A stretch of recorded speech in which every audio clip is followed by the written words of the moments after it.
پاکستان کے ذریعے یہ بات چیت چلتی رہے گی کہ اتنا لمبا ٹریول کرنے کی ضرورت نہیں، کیونکہ اس وقت جو ہے بڑی توہین محسوس کی تھی صدر ٹرمپ نے، کہ انہوں نے کہا تھا کہ جیرڈ کشنر اور اسٹیو وٹکاف تیار تھے، رائٹ. عباس اراغچی یہاں موجود تھے، اور عباس اراغچی یہاں سے عمان چلے گئے تھے، تو اس لیے انہوں نے اس بھنا کر یہ کہا تھا کہ جو ہے ٹیلی فون پہ بات ہو بات سکتی ہے، ہوگی. اتنا لمبا سفر اچھا، کرنے کی ضرورت ضرورت نہیں نہیں ہے. تو مسعود صاحب، کیونکہ اب یہ تو بات عیاں ہے کہ دونوں جو فریق ہیں وہ چاہتے ہیں کہ کسی قسم کی جنگ بندی جو ہے وہ اب ایک جامع جنگ بندی میں تبدیل ہو جائے، یعنی کسی قسم کی کوئی ڈیل ہو جائے.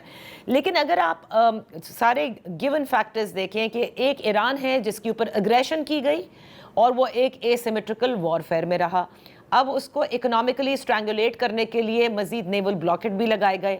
دوسری طرف امریکہ ہے جس کی ایک سیاسی کاسٹ ہے، یعنی صدر ٹرمپ کی اس جنگ میں رہنے کی، اور یہ بھی ان کو سمجھ میں آ گیا کہ یہ وینیزویلا ٹائپ نہیں ہو سکتا، وہاں رجیم چینج نہیں ہو سکی جیسے کہ وہ چاہتے تھے، ٹروپس آن گراؤنڈ نہیں ہو سکتے، یہ بھی مشکل ایک نظر آیا. تو کیا دونوں میں سے کس فریق کا آپ کو لگتا ہے that the clock is ticking and they need that deal fast؟ میں کہوں گا کہ سمپل میتھمیٹکس نہیں ہے کہ کون ہارا کون جیتا. میں اس لیے کہ ایران کو ہم نے دیکھا ہے کہ ایران جو ہے اپنے جیسے کہہ رہے تھے کہ سیمیٹرک وارفیئر تھا ان کے لیے، اور طاقت کے عدم تناسب کے باوجود وہ اپنے پاؤں پہ کھڑے رہے اور اب تک کھڑے ہیں.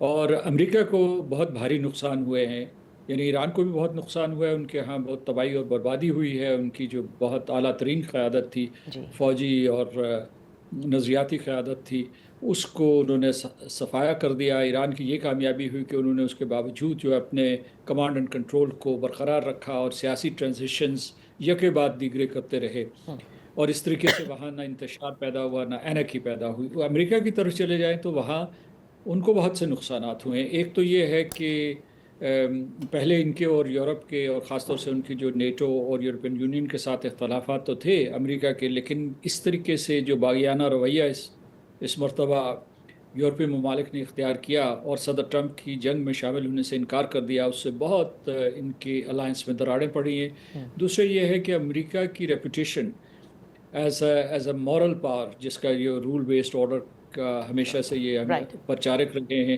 تو وہ ان کو نقصان ہوا. ابھی جس سطح پہ یہ کھڑے ہیں آ کے، یعنی اور دوسرے یہ کہ مالی نقصانات بھی بتحاشا. یعنی وہاں جو پیٹ ہیگسیت ان کے وزیر جنگ کی ابھی جو ہیئرنگز ہوئی ہیں، اس میں جو کیا کہتے ہیں کانگریس مین آفٹر کانگریس مین، سینیٹر آفٹر سینیٹر، انہوں نے یہ کہا کہ یہ جو آپ نے 25 بلین کے اخراجات بتائے ہیں کہ اب تک جنگ میں ہوئے ہیں، وہ درست نہیں ہیں، کہ بہت زیادہ ہوئے. ایک اندازہ یہ ہے کہ $1 بلین جو ہے اس کے اخراجات وہ انکر کر رہا ہے. Okay. ایسی صورتحال میں تو اب میں آگے اس میں کنکلوڈ یہ کرتا ہوں اس میں کہ ایک طرف دونوں فریقین جو ہے وہ پس پردہ پراکسیمیٹی ٹاکس براستہ پاکستان مذاکرات کر رہے ہیں، اور دوسری طرف وہ یہ کر رہے ہیں کہ ان کی ملٹری ایسکلیشن، کم از کم اس کے بارے میں جو دھمکیاں ہیں وہ بڑھتی چلی جا رہی ہیں. صحیح. آپ رہبر اعلیٰ مجتبیٰ خمینی کا بیان دیکھیں یا صدر ٹرمپ کا دیکھیں، وہ تیاری کر رہے ہیں حملے کی، صحیح. Short and powerful attacks. اور ادھر سے جو ہے انہوں نے کہا کہ ہم امریکہ کے تمام جہازوں کو جو ہے سمندر کی تہہ میں پھینک دیں گے.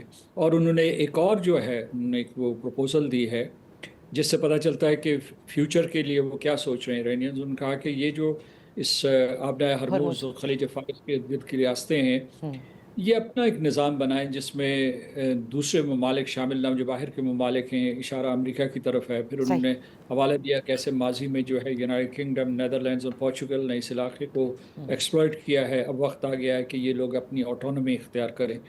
تو آپ دیکھ رہے ہیں کہ یعنی جو ریٹرک بھی بہت سخت ہے اور اس کے بعد جو ہے جنگی دھمکیاں بھی ہیں.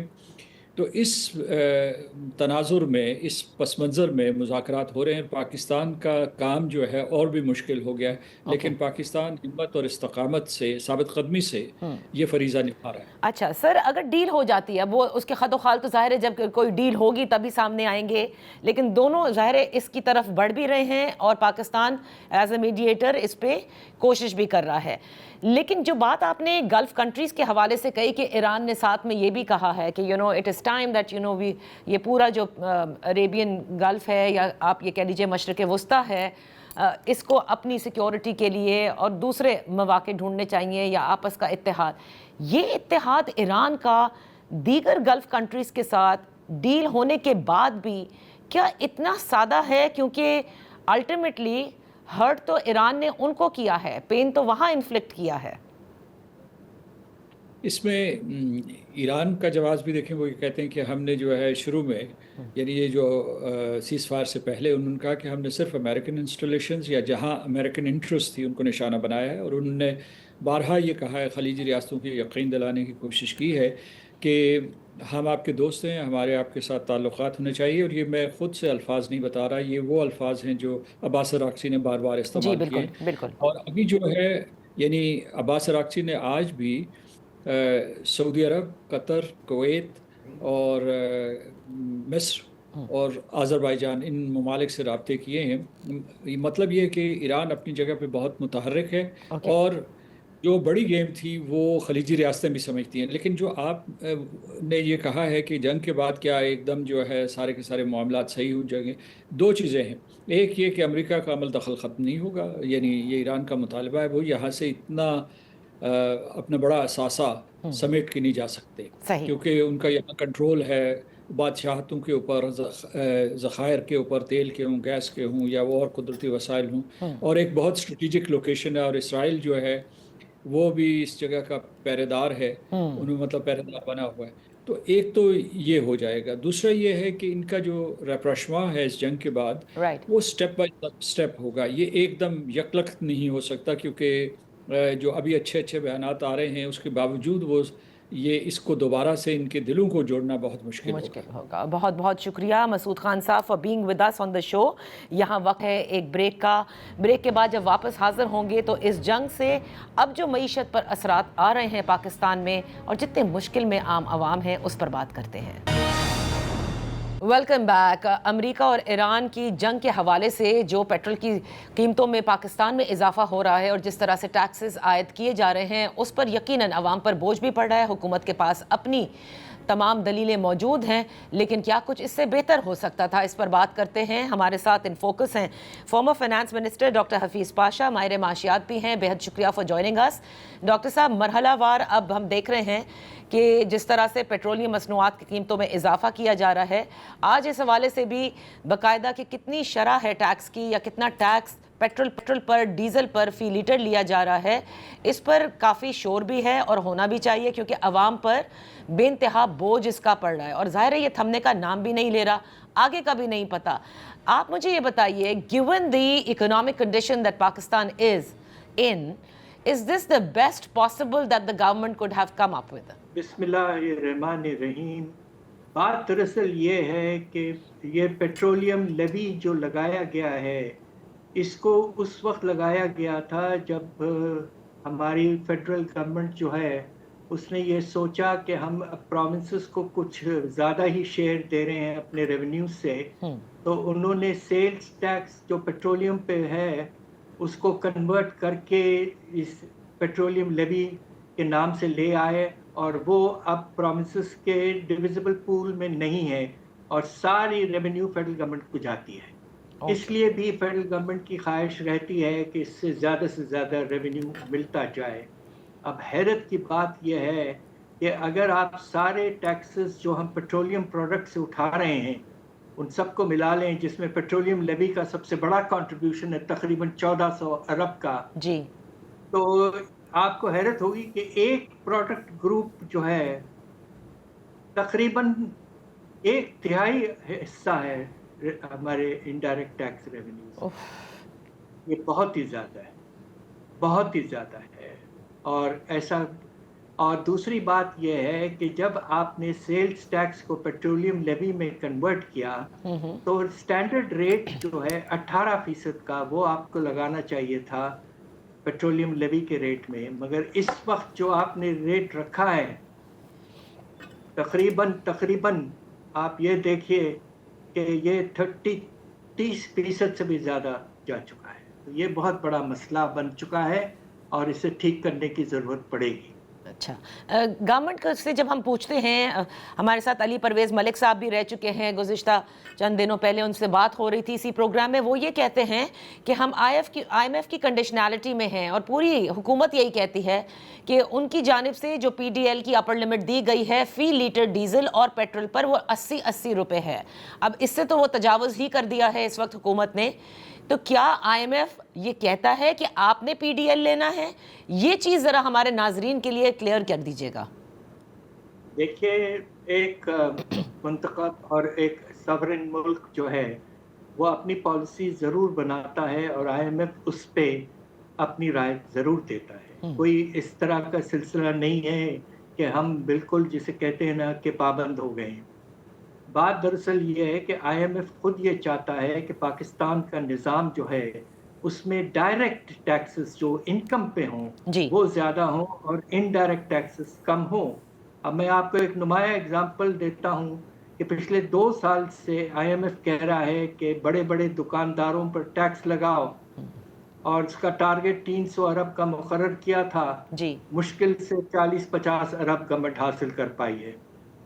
دوسری طرف پروونسز کے ساتھ آئی ایم ایف نے ایگریکلچرل انکم ٹیکس کے لا کو کہا کہ نیا لا اور ریونیوز بڑھاؤ.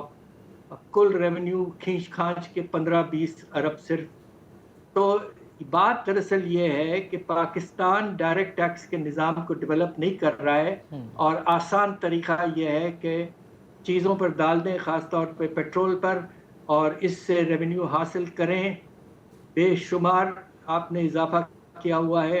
اور اب آپ یہ دیکھیے کہ اس وقت تیل کی قیمت ڈالرز میں پاکستان میں ہندوستان اور بنگلہ دیش سے تقریباً 40% زیادہ ہے.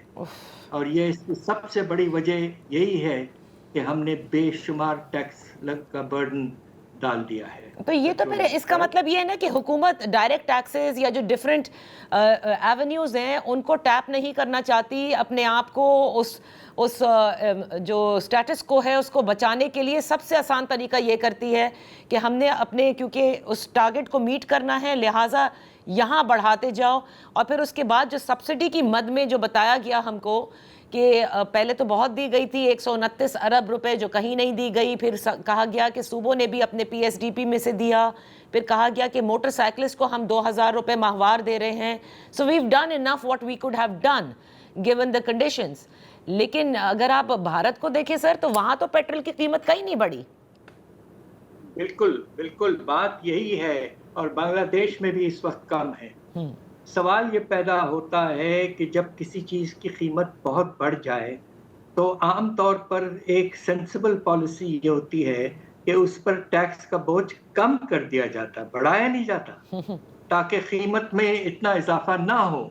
اب آپ یہ دیکھیے کہ انٹرنیشنلی کروڈ آئل کی قیمت جو ہے برنٹ کروڈ کی جنگ سے پہلے $70 فی بیرل سے کچھ کم تھی، اور آج وہ تقریباً $110 فی بیرل تک پہنچ چکی ہے. صحیح. تو جب اتنا بڑا اضافہ ہوا ہے آپ کی قیمتوں میں انٹرنیشنلی، تو آپ کو اپنا ڈومیسٹک ٹیکس کا بوجھ جو ہے اپنے لوگوں کے پر کم رکھیں تاکہ قیمت میں بے شمار اور حد سے زیادہ اضافہ نہ ہو. اچھا، اب ایک طرف تو حکومت اپنے اس ٹارگٹ کو یا اپنے مالی جو کنسٹرینٹس ہیں اس کو میٹ کرنے کے لیے عوام پر بڑے آرام سے ٹیکس کی مد میں پیٹرول اور ڈیزل پر بڑھا کر پی ڈی ایل یہ بالکل ایکسٹریکٹ کر لیتی ہے. تو دوسری جانب سر اس کے جو اب نتائج یا امپیکٹ آتا ہے مہنگائی کی صورت میں، جس کے لیے حکومت بار بار یہ کہتی ہے کہ ہم نے مہنگائی کی جو شرح تھی اس کو بہت حد تک کم کیا ہے، the rate at which it was rising. لیکن کیا آپ نہیں سمجھتے کہ مہنگائی تو اب اس سے بالکل بڑھے گی اور بڑھ رہی ہے؟ بڑھ چکی ہے. سب سے پریشان کن بات یہ ہے کہ کل جو اسٹیٹسٹک آیا ہے کنزیومر پرائس انڈیکس کا اپریل کے مہینے میں، حیرت انگیز اضافہ 11%. 11%. اور سینسیٹیو پرائس انڈیکس 14%. تو جو امپیکٹ ہے قیمتوں کے بڑھنے کا وہ اب ہمارے جو پرائس کے جو انڈیسیز ہیں اس میں واضح ہو رہا ہے، اور افراط زر کی رفتار ڈبل ڈیجٹ پہ جا چکی ہے. اور اگر یہ سلسلہ چلتا رہا تو خدا نخواستہ یہ 15, 16, 17% تک بھی جا سکتی ہے. تو سر پھر آپ قیمتیں تو بڑھ چکی ہیں, ہاں بڑھ چکی ہیں, سلسلہ ہو چکا ہے. اوکے, تو سر پھر اب آپ گروتھ کو کیسے دیکھ رہے ہیں جس معیشت کے حوالے سے اسے ٹیک آف ہونا ہے؟ آپ بار بار ہمارے پروگرامز میں کہتے آئے ہیں, آپ نے دیکھا کہ ہم نے جو ڈسکاؤنٹ ریٹ ہے اسے بھی بڑھانا پڑ گیا. سو اس طرح سے اکانومی کی جو ٹیک آف ہے وہ کیسے ممکن ہوگی؟ یہ پہیہ چلے گا کیسے؟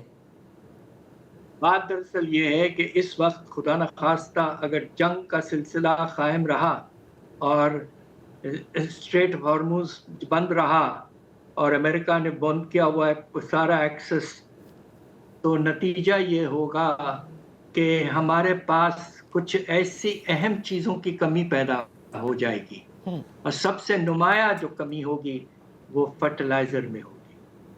اور فرٹیلائزر میں گیس کی کمی سے آپ کا یوریا کی پروڈکشن پاکستان میں کم ہوگی, اور دوسری طرف جو فاسفیٹ فرٹیلائزر ہے وہ تقریباً سارا ہم قطر سے منگواتے ہیں, وہ بالکل ایکسپورٹ وہاں سے ختم ہو چکا ہے. اگر آنے والا جو اب یہ سیزن ہے خریف کا, اس میں فرٹیلائزر استعمال کرنا اگلے کچھ ہفتوں میں بہت ضروری ہے. اگر ایسا نہیں ہوا تو ہمارا جو زرعی پیداوار ہے وہ بہت بری طرح سے متاثر ہو جائے گا. اس بات کی ہمیں بہت پریشانی ہے. فوڈ سیکیورٹی متاثر ہوگی, فوڈ کی قیمتیں اور بڑھیں گی. دوسری طرف جو گیس کی کمی کی وجہ سے ہوگا یہ کہ جو آپ کا جو پاور جنریشن کا سلسلہ ہے, بجلی, آپ نے دیکھا کہ لوڈ شیڈنگ شروع ہو گئی تھی, اب کچھ کم ہوا ہے اس لیے کہ انہوں نے مارکیٹ بیسس پر گیس خریدنا شروع کیا ہے. مگر خطرہ موجود ہے کہ آنے والے ہفتوں میں اگر حالات بہتر نہیں ہوئے انٹرنیشنلی تو پھر خدا نخواستہ لوڈ شیڈنگ بھی شروع ہو جائے گی. اور یہ سب چیزیں اگر ہونا شروع ہو گئیں تو ہمارا جو ملک کا سرنمو جو ہے, جو ہم کوشش کر رہے ہیں 4% تک لے آئیں, خدا نخواستہ یہ کہیں 1 سے 2% تک نہ چلے جائے, اس کا خطرہ بھی موجود ہے. تو سر آخر میں آپ سے یہ ضرور جاننا چاہوں گی کہ جو رواں سال کے جو پہلے 9 ماہ رہے اس میں جو ہماری برآمدات ہیں وہ 1.2% کمی, اور غیر ملکی سرمایہ کاری میں تو 33.4% جو ہے وہ کمی ہے. سو مطلب اگر وہ جو آپ سٹرکچرل ریفارمز کا ذکر کرتے ہیں, جس IMF کی رپورٹ کے اوپر آپ سے ہماری تفصیلی گفتگو ہوئی, اس کے بعد بھی کوئی ایک ایکشن آپ مجھے بتا دیجئے یا کوئی ایک پالیسی بتا دیجئے حکومت کی جو اس ڈائریکشن میں ہو, جس سے لگے کہ ہاں ہم اس معاملے میں بڑے سنجیدہ نظر آ رہے ہیں. بات دراصل یہ ہے کہ جو نے ہمیں ایک طرح سے مشکلات سے پچھلے 1-2 سال سے نکالا ہے وہ ہمارے ریمیٹنسز ہیں. اللہ کے فضل سے ریمیٹنسز جو ہیں وہ تقریباً آپ سوچئے کہ ایکسپورٹ سے کوئی $8-10 بلین زیادہ ہو چکے ہیں, اور اس میں اسٹیٹ بینک نے جو سلسلہ کیا ہے کنٹرول کا, اس سے فائدہ ہوا ہے. اور اب سوال یہ پیدا ہوتا ہے کہ حالات جو مڈل ایسٹ میں خراب ہو گئے ہیں اور وہاں سے ایکسپورٹ کم ہو رہا ہے, تو وہاں ایک ریسیشن سا شروع ہو چکا ہے, اور خاص طور پہ UAE میں اور سعودی عربیہ میں اس کے اثرات ہوں گے. خدا نخواستہ یہ خطرہ اب نیا پیدا ہو گیا ہے اور گرنا شروع ہو گئے ہیں ریمیٹنسز. اور خدا نخواستہ کہیں ریمیٹنسز اگر 10-15% گرے تو ہمارے تجارتی خسارہ کرنٹ اکاؤنٹ پر کافی برا اثر پڑے گا, اور ہمارے ریزروز پر پریشر شروع پھر سے ہو جائے گا. بہت بہت شکریہ ڈاکٹر حفیظ پاشا ہمارے ساتھ پروگرام حصہ لینے کے لیے. جو سچویشن اس وقت ہے معیشت کے حوالے سے وہ آپ سب کے سامنے ڈاکٹر صاحب نے رکھی, لیکن یہ بات کیٹیگوریکلی بالکل اب زبان زد عام ہے کہ آرام سے ٹیکسز پیٹرولیم پروڈکٹس پر بڑھا کے عوام پر تو یہ حکومت بوجھ ڈالتی ہے, لیکن جہاں سے اسے ٹیکس کلیکٹ کرنے ہیں, جہاں سے IMF اسے کہتا ہے, وہاں سے اب تک کرنے میں قاصر ہے. یہاں پر وقت ہوا ہے بریک کا.